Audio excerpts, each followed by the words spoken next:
Mulch is one of the most boring and most important parts of low maintenance gardening and landscape design, and I'm here to share some tips on how to select the mulch material that is best for you. My name is Eve, I'm a landscape designer and a horticulturist, and welcome to Garden Project Academy. This video specifically focuses on mulching gardens or around plants when landscaping, so mulching other places can be slightly different. I'm sharing tips for both low maintenance landscaping and keeping your plants healthy. This is definitely not the world's most thrilling topic. It's not the most thrilling YouTube video you are ever going to watch, but I'm trying to create the YouTube video series that I wish I had when I first started gardening. If I had learned this information about mulch, all of these, the pros and cons of different materials, the myths, the common mistakes, it would have saved me so much time, and I hope it saves you time too.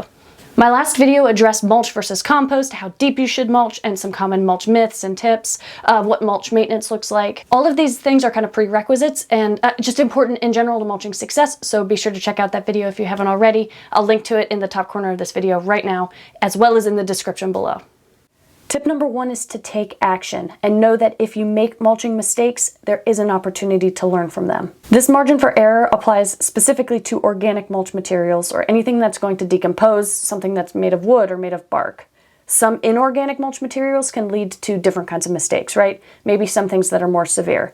But as long as you don't do anything too ridiculous with an organic mulch material, the worst consequence of a mulching mistake, like using the wrong material, is going to lead to something like slightly stunted plant growth or a little more maintenance than otherwise, like maybe some extra weeding or cleanup. At the same time, there are definitely pros and cons to using different mulch materials, organic mulch materials, and that's what this video is about. It's good that you're here and you're learning more, but you've probably already noticed that there are many different organic material options out there, and everyone is going to have a different favorite method. And that's because there are a lot of methods and materials that work just fine. When you start to get into the details, you start reading the results of mulch trials and research, and you understand the biology a bit more, you will start to see that there are some materials and methods that are going to do better than others. But sometimes these differences are barely noticeable, or maybe best practices are slightly different in different climates.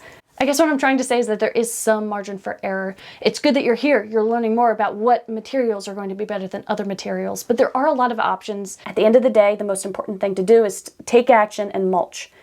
Mulch is forgiving. Don't get overwhelmed and do nothing.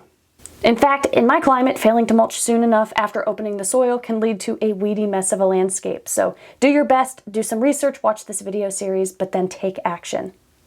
In a minute, I will be sharing details about specific common materials and tips and strategies that are pretty common, but this video would be many, many hours long if I covered everything. So my next tip is to do a bit of research on your own on the specific material that you're considering for your yard. I'm highlighting important basics, but I do recommend this additional research because you could live anywhere in the world, and mulch materials are different everywhere, and every material is a little bit different. So tip number two is to always do just an additional search online for research-based information about the pros and cons of a specific material before you buy it, before you put it in your yard. Again, most organic mulch materials are going to be pretty forgiving, but this extra step is, it doesn't take that long to do an extra search. I highly recommend it. And consider adding EDU or university or master gardener to the end of your search to make it easier to find research-based advice. Tip number three is to remember that the larger the piece of mulch material, the longer it will last in your yard. That means that, the longer it will take to decompose, the longer it will be serving the benefits mulch provides, like preventing weeds, decreasing evaporation, and the longer until you have to reapply or top dress with some additional mulch to keep seeing the same benefits. Similarly, materials with inconsistent sizes or larger, more irregularly shaped pieces are less likely to compact and resist water. A downside to these larger wood or bark chips is that they may not look as neat or as smooth in the landscape, or they may spill, off into your sidewalk or walkway. But in my opinion, that's better than if it were to compact and resist water. Tip number four is more controversial, but I mentioned this at the beginning. Generally stick with organic mulch materials. And when I say organic, I mean specifically like wood or bark that will decompose. Materials like landscape cloth, plastic, gravel, and so on can have many uses in the landscape, but all require a different strategy than organic mulch materials. And they also have bigger pros and cons. They're more helpful in specific contexts, and otherwise they can be harmful. They can be harmful to plants and to your garden spaces, or even increase maintenance. I feel pretty confident saying that rubber mulches are a bad idea in the garden. Rubber mulches are made from recycled tires, and at first this sounds really appealing, right? Wow, this mulch is going to be tough, it's going to last a long time, and we're recycling. But unfortunately, there are many downsides. Number one, tires contain many toxins, and research has shown rubber mulch to leach these toxins into the soil and water, and that they can be harmful. How bad the toxins are, how much is going to leach out. These are all questions for the researchers that study this. But my understanding is that there is a notable enough level. In my opinion, why do we need to add another toxin to our backyards? And at the same time, let's talk about the practicality of using this as a mulch material in the landscape. It does last longer, but it doesn't last forever. It's not as good at suppressing weeds as other organic mulch materials. This is what research has shown. It still requires reapplication. And once you have it, if you want to get rid of it, it does take a lot of work to get rid of it, right? Organic mulch materials also, as they decompose, will actually feed and improve the soil. The rubber mulch will not. And have you ever seen a tire fire and all of that nasty black smoke and heat that comes from that? Rubber mulches are also considered more flammable than other mulch materials and more difficult to extinguish if they catch fire. So there are many downsides to using rubber mulches. Now, this is probably going to be the most controversial part of this whole video. If you mulch deep enough and you use the best practices for the particular organic mulch material that you are using, you can take note that you will not need nor gain any additional benefit from having landscape fabric or ground cloth underneath that mulch. And yes, you heard me correctly. This is a discussion that could go on for hours, debating certain contexts and materials and weeds and depths. But generally, the research shows that mulching properly and deeply enough with an organic woody mulch material means that you just do not need landscape fabric under this mulch. There's no added benefit. Mulching deep enough with an organic woody material will lead to healthier plants as well. It will be just as low maintenance, and then you don't have to deal with this stuff, especially over time. When you want to plant more things, you need to change it, and then you'll have all of this old landscape fabric that you have to pull up. And instead of going further with this conversation, because it can go on for hours and get some people really fired up, I'm going to link to the resources of a researcher from Washington State University, Dr. Linda Chalker-Scott, in the description below. To learn more about landscape fabric and why it's not as healthy for plants, why she does not recommend it in landscapes, and to find answers to any of your other questions, you can check out her research on landscape fabrics, linked below. I'm not the one doing this research, so go learn right from the source, and you can find answers to any particular questions there, or also from similar sources like Garden Professor's blog, or search for answers or start a discussion in the Garden Professor's Facebook group with your specific questions. And if you find these resources helpful, consider donating a bit to support these sources and all of the work that they do. I personally have used landscape fabric in other contexts, not under plants in my garden, but under pathways, for example, or like under a rocky dry creek bed. But when it comes to using this fabric in gardens under plants, check out these sources linked in the description below to learn more. Tip number 5 is that wood chip mulches or woody mulches are great in gardens because decomposing wood absorbs water. It holds it almost like a sponge as it decomposes. It prevents weeds very well, and over time these wood chip mulches will feed the soil. There are many different kinds of woody mulch materials. Some are chipped, some are more shredded, all in various sizes, or mixes of sizes. And different species of trees can also make mulches with different characteristics. As said before, always do some additional Googling to learn the pros and cons of, mulches made from different species of trees. And please keep in mind that sawdust as mulch does have the potential to compact and form a little bit of a water-resistant crust. Arborist chip mulch is an amazing, often free, woody mulch material. It's one of my very favorites. As urban arborists work, they often chip up the branches and leaves that they remove, from trees, they prune from trees, they chip it right into a truck usually, and this means that they have to take them and dump them somewhere. And they often have to pay to dispose of these if they take them to like a yard waste collection facility, so different areas have different resources for connecting gardeners to arborists. And the site Chip Drop is a commonly used resource in my area, but do a little research into your own local resources. This means that you may be able to get arborist chip mulch for your landscape for free. Not only is it free, arborist chips are also great for your soil. They create a great environment for soil life. Arborist chips are a random assortment of sizes and materials, which decreases compaction, increases the air and water that gets to your plant's roots, and creating a fantastic environment for soil life. Also, the smaller bits of shredded leaves will decompose first, again feeding the soil and the plants, and then the wood chips will decompose more slowly over time. It's just an amazing mix. The diversity in the mulch materials will then support the soil diversity, and it just creates a whole little world. And you could probably spend your whole life learning about the ecosystem, all of the living things in the arborist chip mulch in your garden. The downsides are that it can sometimes be random if or when you can get a delivery, depending on your source and many other factors. Unless your local area has a place that collects or delivers these arborist chips, you may not know how much you get or when you're going to get it. It depends on what the arborist has in the truck that day, and you can make requests. And I recommend you do let the arborist know that you're planning on using these materials in your garden.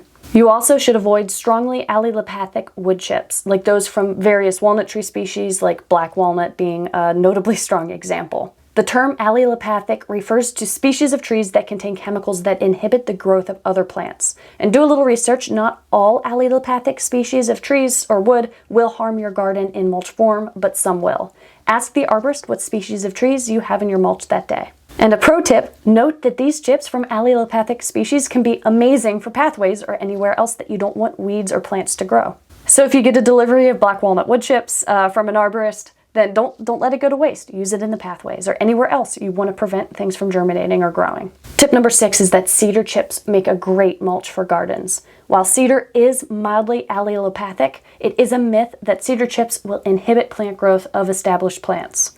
Sensitive things like newly planted seedlings or seeds may be slightly affected. If you're planting something small and tender, consider just scooching the mulch away from the small plants and seeds. If you want, you could put a different kind of mulch material like a different wood chip or leaves or something right around those plants until they get more established. I consider this mild allelopathy a good thing actually, because this quality is said to slightly inhibit weed seed germination in established landscapes. I am not sure how much, it's probably only slight, but it is worth noting. It's kind of interesting, right? And remember too, you can always use combinations or layers of different materials. So you could start with arborist chip mulch, and if you don't like the look of that, you could top dress with a neater looking cedar chip mulch, something like that. Don't be afraid to apply your mulch in layers. For tip number 7, let's talk about bark mulch. And now it is generally good, but perhaps not as biologically good as wood mulch in the garden. You will notice that most people, though, do mulch with bark, and many people who mulch with bark have absolutely beautiful landscapes and healthy gardens. Also, bark mulch is readily available in various forms and colors, but is it the best organic woody mulch? Research has shown it to not be as good as wood chips, especially arborist chips with their mix of materials, but again, a lot of people still use it, and a lot of people have gorgeous gardens. A downside of using bark as a mulch is that it has some naturally hydrophobic or water-repelling qualities, and this is because of a naturally occurring wax present in the outer layer of many tree barks called suberin. Worth noting, if any organic mulch material is dry, it is not going to decompose as quickly.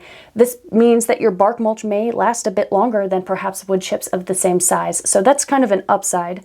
However, this can sometimes become an issue if you use like bark dust or some finely shredded or ground up bark and it compacts, and then you're irrigating and your water isn't reaching your plant roots. Your plant roots are also maybe not getting all the oxygen that they need for respiration, and then it's slightly more flammable because it's so dry.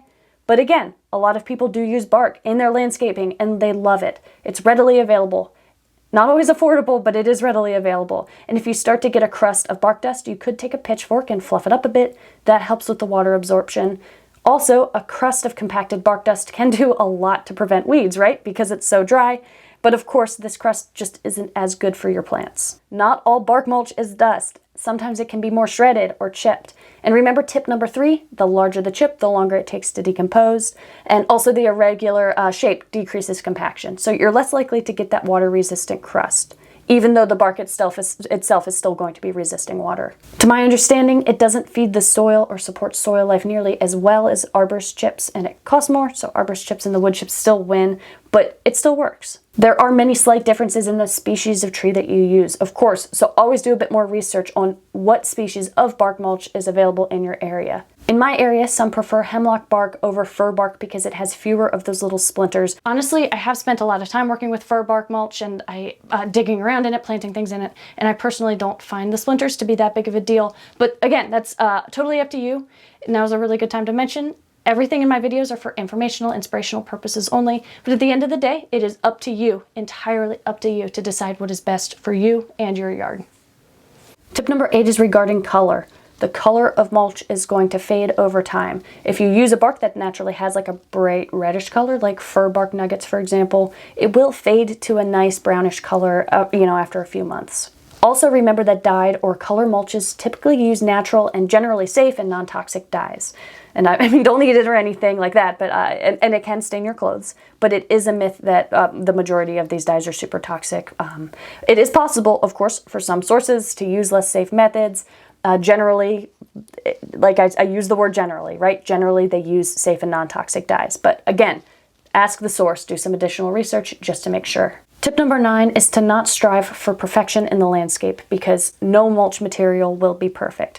You will always have some level of maintenance or weeds that come through, and it is often healthier, usually healthier for you and the landscape and the creatures that share the landscape with you to accept this imperfection and even embrace it. This is all for today, and I hope that this video has helped provide you with some context and an overview of common mulch materials so that you can learn more about the specific materials available in your area. If you want to learn more, please check out the resources linked in the description below this video. I've got a waitlist for my upcoming Design Your Own Landscape Layout course, and it will guide you through the process of brainstorming all of your ideas for the landscape and putting it all together onto a hand-drawn to-scale map. I'm working so hard on it right now. If you want to be one of the first to hear about that when it comes out, check out the waitlist linked in the description below this video. And maybe by the time you watch this video, it'll be done. If so, that link will go right to the sign-up page for the course if you're interested. I have a free mini course all about how to choose the perfect plant, which is, how to put the right plant in the right place, how to do research about plants.